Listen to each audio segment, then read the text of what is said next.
Hello, people of Steam. I had an interesting theory today when I was driving in my car, and I wanted to share it with you guys. It's called the penny theory. Okay? And this is explaining why the evolution of money is going to go towards cryptocurrency.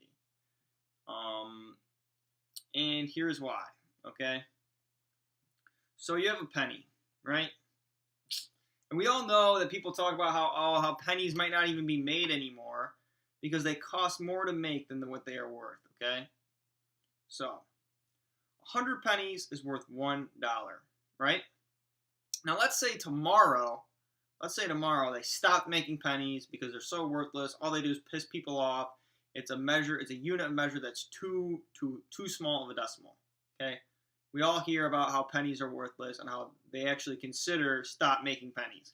So let's say they did it, all right? They stopped producing the penny, and no one longer accepted a penny, okay? Nobody accepted the penny. It was no longer part of the reserve or whatever. So let's say that happened. What would happen to the value of this penny? Theoretically, it would actually go up. This is kind of similar to the $2 bill, okay? $2 bill, people joke about how a $2 bill, like people do not spend a $2 bill because to them it is worth more than $2 because it's so rare, all right?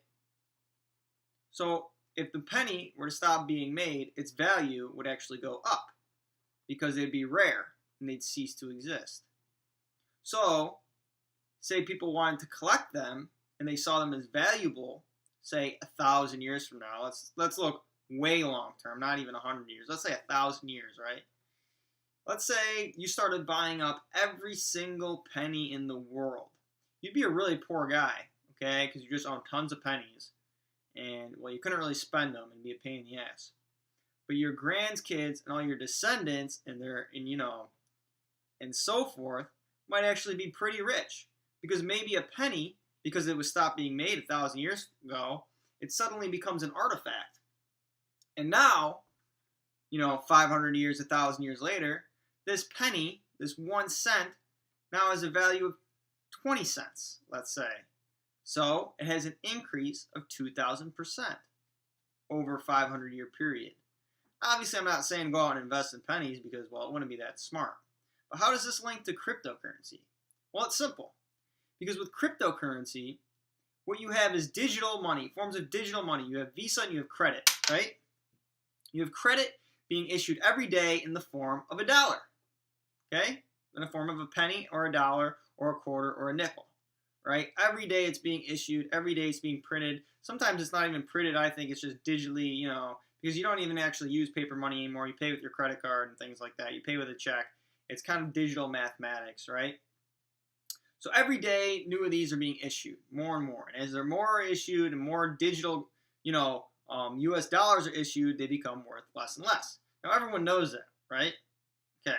Everyone knows that the more of something, the less it's worth. But how else does it work? It's because the more that's issued, 99 or 1% of the nation holds 99% of the wealth, or 50% of the wealth, something like that. 1% of the nation holds majority of the wealth. So then what happens? Well, the people at the bottom no longer can use money. They can no longer use the penny because to them they don't own it. And there's so much of it that it's almost practically worthless. So what do? They move to cryptocurrency.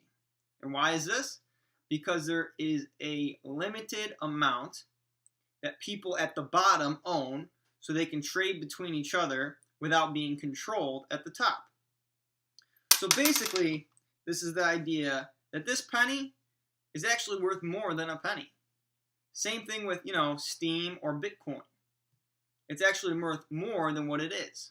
Because as more and more is getting issued, okay, then the people at the bottom need to find a new way to transact because soon they won't have any. And it's either you stay poor or you find another currency to use.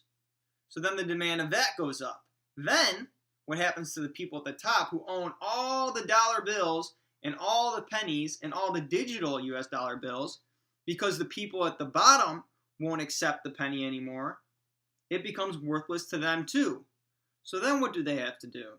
They have to buy all the digital Bitcoin and all the big digital steam.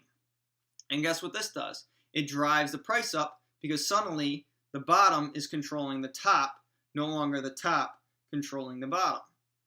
Obviously, people know this in cryptocurrency, but I think I just had a revelation today with the idea of the penny. Okay? This applies to Steem and Bitcoin. I think it's interesting that, a penny is only worth a penny. Because if they stop making a penny, it becomes an artifact. And then it's not worth a cent. So actually, it might be more valuable for you to buy up pennies, for your grandchildren's grandchildren, to buy up as much pennies as possible than dollar bills. Because at least the pennies value will increase. Obviously, this isn't necessarily true.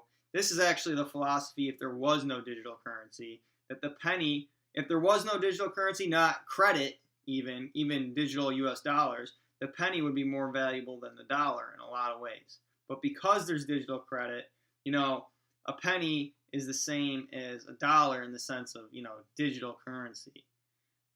Because it's just, a decimal of the original. But if it was only in the tangible form, a penny would actually be worth more or as much as a quarter if they ceased to stop making them. I just thought it was an interesting idea and theory. So, that's why I buy Steem and I buy Bitcoin. And you know what? I think too, there was this Bible parable that, where they are asking Jesus, should we pay tax? Why should we pay tax? The government asked us if we should pay tax. Is it right for us to pay tax? And he said he goes, look at the token, look at the penny, or look at the thing. It has the face of Caesar on it. Okay? He says, let the things that have the face of Caesar be Caesar's, and let the things that are of God be God's. Okay? So basically, you could argue that digital currency, because it doesn't have a face on it, right, or doesn't have the Federal Reserve stamp on it, digital currency is actually a currency of God, because technically nobody owns it. So I think it was kind of a revelation I had that, digital currency is going to be the future, even in the eyes of God, not even necessarily in the eyes of man. So it's almost biblical in some ways, in that you're investing in a number rather than a tangible object. And this is also why I like Steem more than Bitcoin too, although Bitcoin seems to be rising and having more interest in Steem. I think that, you're better off in buying a number that's extremely cheap than buying a number that's extremely high, because you're investing in a number. That's all you're investing in when it comes to cryptocurrency. So because you're investing in a number, not to say that this is going to play out the way it is. I don't know if Bitcoin's going to go more up and Steem's going to go more down. I don't really know how it's going to play out, because there's a lot of other variables that are involved. But it's also the idea that because you're buying a number, you're better off buying the number that is small rather than buying the number that is high. And you also have to weigh out how much is in circulation and things like that, obviously, too. But because you're buying a number, the sheep will most likely buy a high number because they see it as more valuable because the number is high.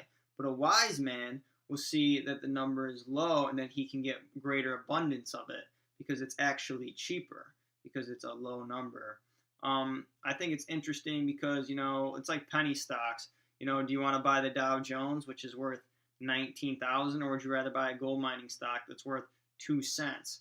A foolish man would buy the Dow Jones because, he sees it as high number, so he sees it as valuable, okay? Where, another man will buy a 10-cent penny stock because he can buy it in abundance, so really he has more by buying a smaller number. Where the foolish man will aim at the high number because he sees it at high expense. I thought it was an interesting theory, and I wanted to share it with you guys and maybe get some feedback. It kind of just came to me today, and I call it the penny theory. Thanks.